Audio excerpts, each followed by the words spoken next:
Dans cette nouvelle vidéo, bien sûr, on va revenir sur ce qui s'est passé sur le marché des cryptos ce vendredi 10 octobre, journée qui est devenue historique, pas forcément pour les mêmes raisons que ce à quoi on avait été habitué ces dernières heures, ces derniers jours par le Bitcoin, puisque lundi, début de semaine, le BTC avait franchi le cap des 126 000 dollars, battant son record de la veille où le BTC avait passé les 125 000 dollars. Aujourd'hui, dimanche, fin de semaine, comme vous pouvez le voir, le BTC est à 110 300 dollars et on a droit à une bougie plus que rouge sur cette journée de vendredi, hein. À son plus haut, le BTC était à quoi? 122 500 dollars et à son plus bas, vous ne rêvez pas, le BTC a touché les 105 000 dollars. Donc, waouh, ça a été rock'n'roll pour le Bitcoin ce vendredi. Et croyez-moi, c'est rien du tout en comparaison avec les altcoins. Certains altcoins, c'est lunaire maintenant. Qu'est-ce qui a influencé cette correction, cette baisse ce vendredi? C'est ni plus ni moins que les déclarations faites par Donald Trump envers la Chine, et je fais référence à cette guerre commerciale États-Unis-Chine. C'est vrai que ces dernières semaines, ces derniers mois, on a été plutôt tranquille avec cette histoire de tarifs. Je pense que pas mal d'investisseurs ont même oublié cette histoire de tarifs, et là, bah, boum, c'est revenu sur la table, et ce, de manière forte, puisque Donald Trump veut imposer 100% de tarifs supplémentaires à ceux déjà existants à partir du 1er novembre. Important. C'est pas la première fois que Trump utilise la force pour essayer d'obtenir ce qu'il souhaite. Avec pas mal de pays, ça a fonctionné. Maintenant, il y a quelques mois en arrière, on en parlait de ce combat, entre guillemets, hein, entre les États-Unis et la Chine. Et la Chine, c'est pas les autres. La Chine, voilà, on peut s'attendre à un adversaire beaucoup plus coriace qui regarde droit dans les yeux Donald Trump et qui va pas dire oui, amen à tout ce que Trump il souhaite, clairement. Donc ici, Trump est repassé à l'offensive. On va voir ce que la Chine va faire. Alors la Chine, bon, c'est une communication complètement différente de celle de Trump, puisque bah, la Chine, grosso modo, on ne sait pas grand-chose. Et comme quoi, tout ce qui avait été dit il y a quelques mois en arrière, comme quoi, voilà, les négociations allaient dans la bonne direction. Alors, est-ce que c'est le cas? Est-ce qu'entre-temps, il y a eu des désaccords? Au final, on ne saura pas, puisque la majorité du temps, on se fie sur les déclarations faites par Trump, et ça influence directement les marchés dans un sens comme dans un autre. Maintenant, est-ce que c'est pas non plus une raison pour justifier cette baisse? Alors bien sûr, s'il n'y avait pas eu cet événement, je pense pas qu'on aurait eu une telle journée.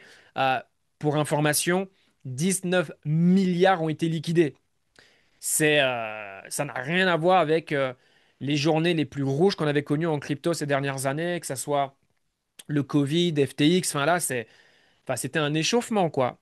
Moi qui étais en crypto depuis 2018, je n'avais jamais connu une telle journée. D'ailleurs, quand j'ai vu ça, parce que j'ai quasiment vu ça en temps réel, j'ai cru que mon TradingView, il y avait un bug. Je me suis dit, c'est pas possible. Et puis forcément, comme vous pouvez le voir, automatiquement, j'ai des données ici à droite, et je regarde et je vois que du rouge.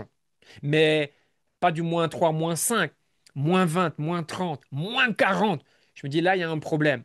Donc, je vais sur Twitter. Bon, ben là, je comprends directement. Trump a surenchéri et là, bah, le marché a surréagi. Alors, encore une fois, ce type de news arrive le vendredi en fin de semaine. Tiens, tiens, tiens. Est-ce que c'est volontaire? Encore une fois, le timing. Quelques heures avant la fermeture du stock market. Donc, le stock market a réagi, hein, comme vous pouvez le voir, Nasdaq -3,47, quasiment -3% sur l'SP 500, vraiment sur les dernières heures avant la clôture de la semaine. Bien sûr, certains brokers permettent de continuer à trader. Donc, on voyait après fermeture que ça continue à être rouge, rouge, rouge. Très curieux de voir où on va ouvrir lundi, bien évidemment. Maintenant, le Bitcoin et les cryptos, c'est 24-24, c'est 7 jours sur 7. Donc, quand ce type d'événement se produit, voilà, les gens ont tendance à paniquer et donc se connecter et à appuyer sur le bouton rouge. Alors, il y a eu pas mal de problèmes sur les plateformes d'échange, même Binance, Coinbase, Robinhood, où certaines personnes ont essayé d'acheter, puisque forcément, il y a des opportunités de fou. Là, on est sur le graphique du BTC, mais grosso modo, tous les altcoins se sont fait découper, certains beaucoup plus que d'autres. Tao, c'était -60, Sui, apparemment, était à 60 centimes, mais impossible d'acheter à ce prix-là. Vous voyez donc, voilà, tout s'est passé très très vite. Ça a duré que quelques minutes. Ces prix-là, Sui à 60 centimes, Tao -60. Bien sûr, il y a des cryptos qui ont pris -80, -90, donc altcoin, meme coin. Certains ont été plus résilients. Bien sûr, je pense à Hyperliquid ou Monero, pour citer que ces deux-là, que que j'ai en tête, mais on a eu un bain de sang. Je pense que, pour faire une petite parenthèse, le stock market, c'est une bonne chose pour la suite de ce cycle, puisque je pense que pas mal d'investisseurs attendent une baisse ou du moins une temporisation.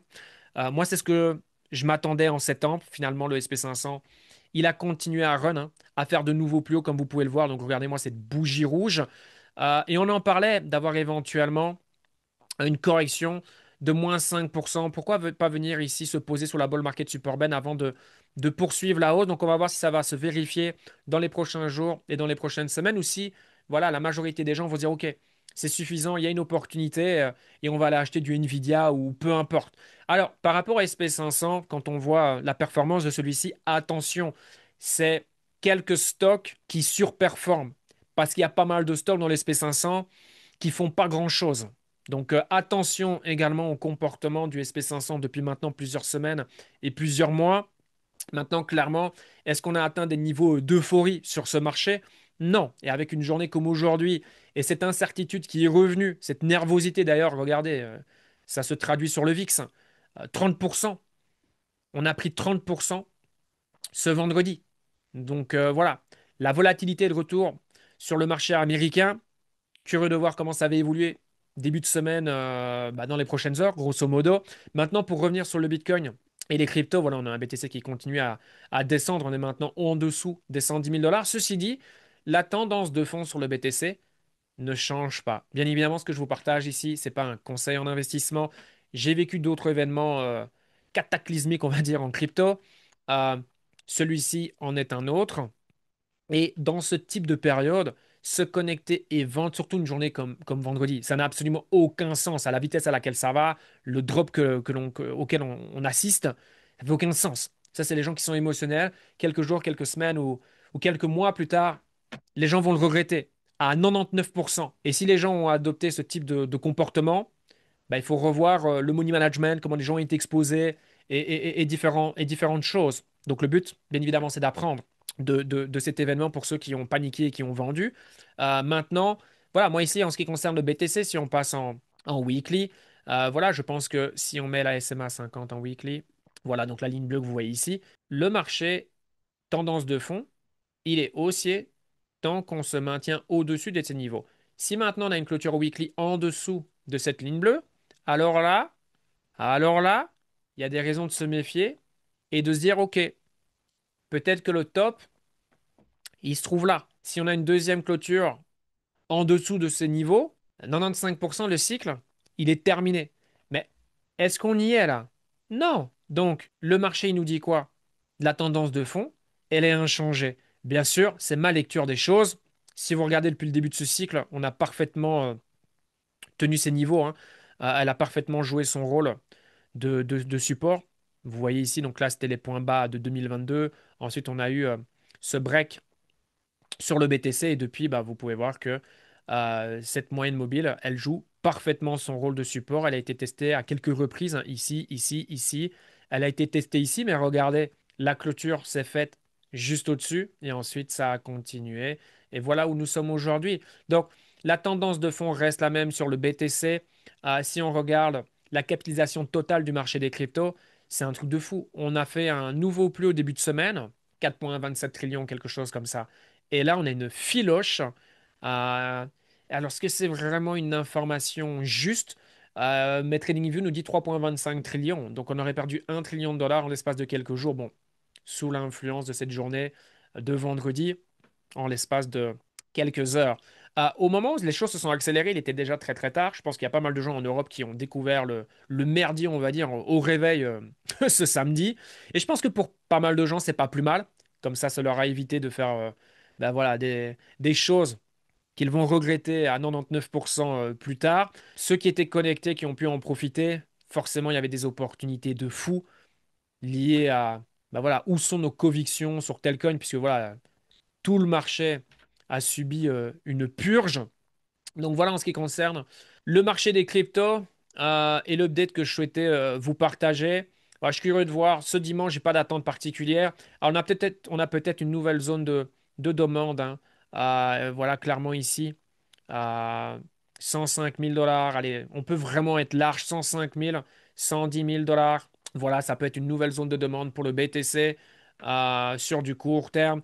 Et puis c'est surtout ce lundi, je suis très curieux de voir comment le stock market va réagir et garder en tête que une déclaration de Trump et le marché peut réagir dans un sens comme dans un autre. Et personne ne peut savoir, bien évidemment, ce qu'il va faire. Alors, ça fait rager les gens, pour ceux qui sont déjà au courant, puisque 30 minutes avant son annonce, il y a eu une personne sur Hyperliquid qui a pris une position colossale, qui a réalisé plusieurs centaines de millions de dollars de profit, je pense, en shortant le marché sur Ethereum et BTC. Donc voilà, forcément, un proche de la famille Trump ou un membre de la famille Trump qui a pris cette position. Donc voilà, ça fait bondir pas mal de gens. Donc voilà, ça a été une journée historique, journée de fou. Et juste une chose, quand on voit encore ce qui s'est passé, faites ce que vous voulez, mais utilisez du leverage. Pour moi, c'est très souvent un signe de gens qui sont pressés, qui veulent des raccourcis. C'est même pas 1% des gens. C'est peut-être une personne sur 1000 qui est profitable en utilisant du leverage. Et c'est vraiment l'élite. C'est un art de maîtriser ça. Et c'est tellement compliqué sous différents aspects que même si vous connaissez quelqu'un qui est doué et qui fait partie du top élite, essayez de reproduire ce qu'il fait. C'est, c'est, c'est, c'est quasiment voué à l'échec. Quasiment voué à l'échec. Et les gens qui ont essayé, si ça a été votre cas, vous savez très certainement de quoi je parle. Si là en ce moment les choses se passent bien, c'est pas que je vous souhaite du mal, hein, pas du tout. Mais il est fort probable que voilà, très prochainement le marché vous disait non, c'est pas aussi facile que tu ne le penses. Et puis boum. Et là on se dit ah ouais, effectivement. Donc voilà, je pense que le marché offre suffisamment de volatilité en spot. Et pour toute personne voilà, qui a un game plan long terme, qui travaille sa psychologie, ses émotions, c'est-à-dire son mindset met les chances de son côté pour faire partie des gagnants sur ce marché en sachant qu'il y a plus de gens qui perdent que de gens qui gagnent. Important de le rappeler, mais très souvent les gens qui perdent, voilà, c'est souvent, enfin ça se voit que les gens vont perdre en fait. On le sait d'avance, de par comment les gens viennent, leur comportement, ce qu'ils font. Enfin, les gens, c'est du gambling en fait. Les gens, ils pensent qu'ils investissent, qu'ils tradent, mais en fait, pas du tout. Les gens font du gambling ni plus ni moins. Donc, n'importe quelle personne qui vient avec une approche sérieuse, professionnelle, qui pense long terme, bah forcément, on maximise grandement nos chances de succès. Après, encore une fois, chacun fait ce qu'il veut. Je suis le premier à dire à différentes manières d'y arriver, hein, bien sûr. Il n'y a pas une manière universelle de gagner sur le marché. Non, pas du tout. Différentes approches, différentes manières. Le but, c'est de trouver son style par rapport à sa personnalité. Maintenant, il y a des points en commun chez les personnes qui vont chercher de gros résultats. Et souvent, c'est ce que les gens recherchent. Et qu'est-ce qu'on retrouve? Ben, un mental d'acier, clairement et surtout une approche long terme. Voilà, essayer de venir faire un coup de poker hein, en 2 mois, 3 mois.